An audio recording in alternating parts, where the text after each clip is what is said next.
Macarons have a reputation for being almost impossible to make yourself, but I promise with this recipe you'll nail it.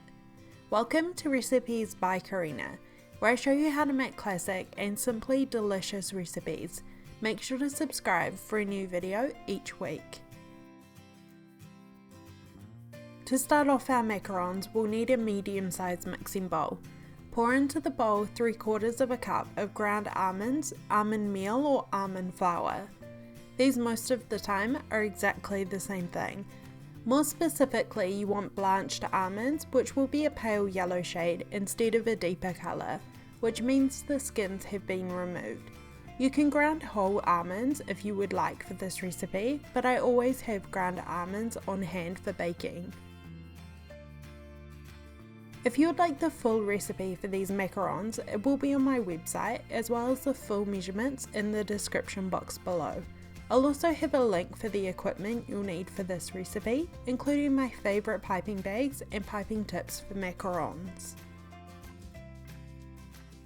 You're also going to need 1 cup or 125 grams of icing sugar, powdered sugar or confectioner's sugar.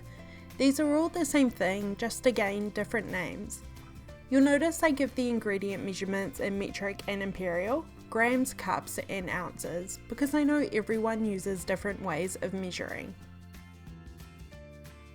Here is the first tip I have for you when making macarons. You need to add the sugar and ground almonds to a food processor. This, as well as removing clumps, will grind down any large pieces of almond that may have made its way into the bag. It's also a super easy way of mixing the dry ingredients together. If you don't have a food processor and you want to make macarons, I would strongly advise you to get one. Mini ones work perfectly, they're not too pricey and so versatile for making sauces, emulsions and finely chopping things. If you don't want to get one, the other option is using a finely meshed sieve, but you may still run into problems not getting the right texture with this. Pulse the machine a few times, just enough until you can see the sugar and almonds are combined. Remove the lid and pour the ingredients back into the bowl. Set to the side while we prep the egg whites. One great thing about macarons is they're naturally gluten-free and you can also easily make a dairy-free filling. So if you're looking for something that can fill those two food restrictions, macarons are always a favourite choice. In 2 bowls, divide 2 whole eggs, placing the yolks into one and the egg whites into another. I find it easiest to switch the egg between the 2 sides of shell to divide it, but if you're not too great at this, crack the egg into the larger bowl, then simply scoop out the egg yolks with your hands. As long as you're gentle, they shouldn't break apart. Alternatively, you can use an egg separator. There are a ton of different ones, but they do work well. Cover your egg yolks and place them into the fridge to use later. Either add them to scrambled eggs or you can use lemon curd, which is a perfect filling for your macarons. Pour your egg whites into a large bowl if you're using a hand mixer or the bowl of your stand mixer. Making a meringue by hand is very difficult and time consuming, so I would recommend to use some kind of machine for this. Start to beat the egg whites on medium or high speed until they get frothy, usually about 30 seconds or so. Add a large pinch of salt, about half a teaspoon's worth, to the egg whites and continue to beat on a high speed until they become opaque, basically until you can no longer see through them. We're going to make a meringue here, a mixture of egg whites and sugar whipped together. Measure out 1/4 cup or 50 grams of white granulated sugar. While your mixer is on high speed, slowly start to sprinkle in the sugar. We don't want to add it all at once, as this can cause the egg whites to collapse. As the sugar is incorporated, you should start to see the egg whites become whiter, fluffier and shinier. These are all great signs. After a few minutes, when your meringue is at the soft peak stage, this means when you remove the beater from the egg whites, a peak forms, but the tip falls back down. Add your flavourings and colours. For this recipe, I'm sharing with you how to make strawberry macarons, but you could easily change that to lemon, orange, almond, mint or anything else. I'm adding a teaspoon of strawberry essence and a few drops of red food colouring. Important tip with colouring is stick to gels. These are stronger in colour, don't fade while baking, and won't change the consistency. Beat again on high speed for 2 to 4 minutes until your meringue is at the stiff peak stage. This peak should form when removing the beater, but the tip shouldn't fall down.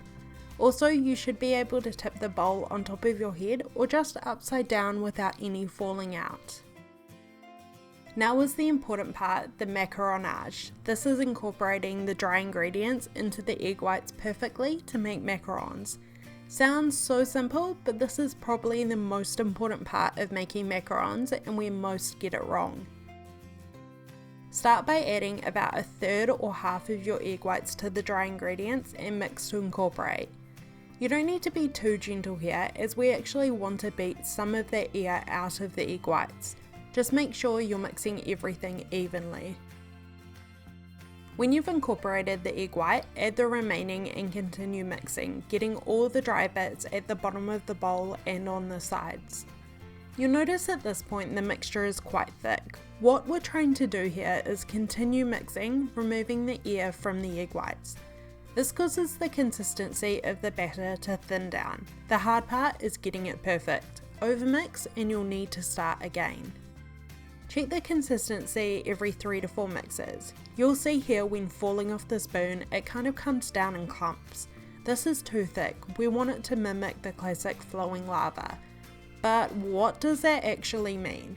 Flowing lava isn't a great way of describing something, as most of us don't know exactly what that looks like, but let me show you. You want to be able to make figure eights with the mixture.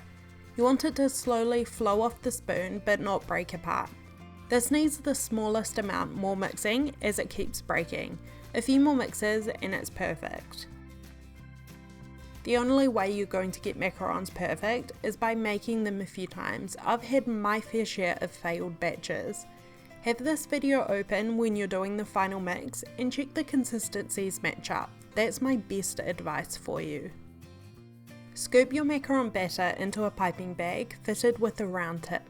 I'm using a Wilton number 12 tip, but anything that's about 1/4 of an inch or 1/2 centimetre will work. Pipe your macarons onto a lined baking sheet. It's important not to use any grease with these. To stop the macarons moving around on the tray, pipe a dot onto each corner to stick the paper down.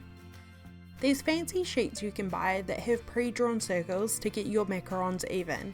Of course you can use these, but it's pretty easy to get them right without. Pipe your macarons in lines about 2 to 3 centimeters or an inch apart. You want them to be about the same in diameter, 2 to 3 centimeters or an inch, as they will spread.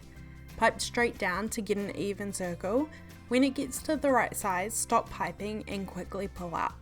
There will be a small tip on the macaron, but this will fall down as they settle.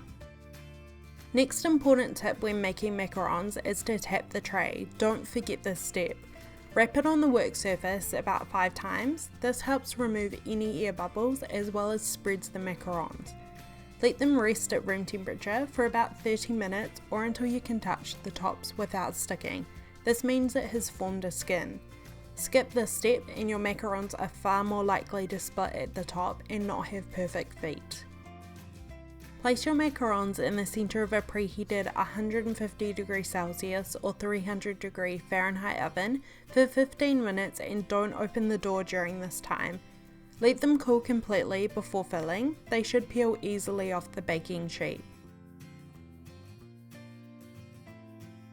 There are many different fillings you can choose for your macarons depending on what flavour they are: buttercream, ganache, lemon curd, or even a fruit preserve. I'm sharing with you how to make a simple and easy vanilla buttercream, which will pair perfectly with these strawberry macarons.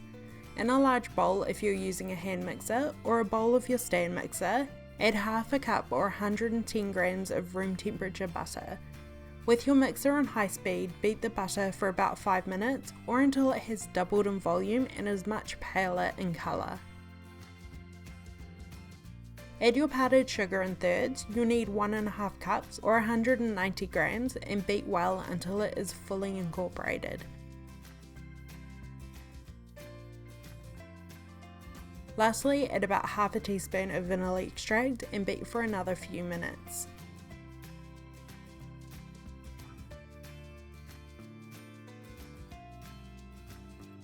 Pipe about a tablespoon's worth of buttercream or any other filling you've decided to use onto half of your macarons and top with the second half, pressing down until the buttercream comes to the edge.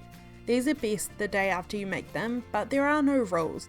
Please let me know any other flavours you would like to see a recipe of in the comments below, and remember to subscribe for a new video each week. Thank you for watching, and I will see you on my next video.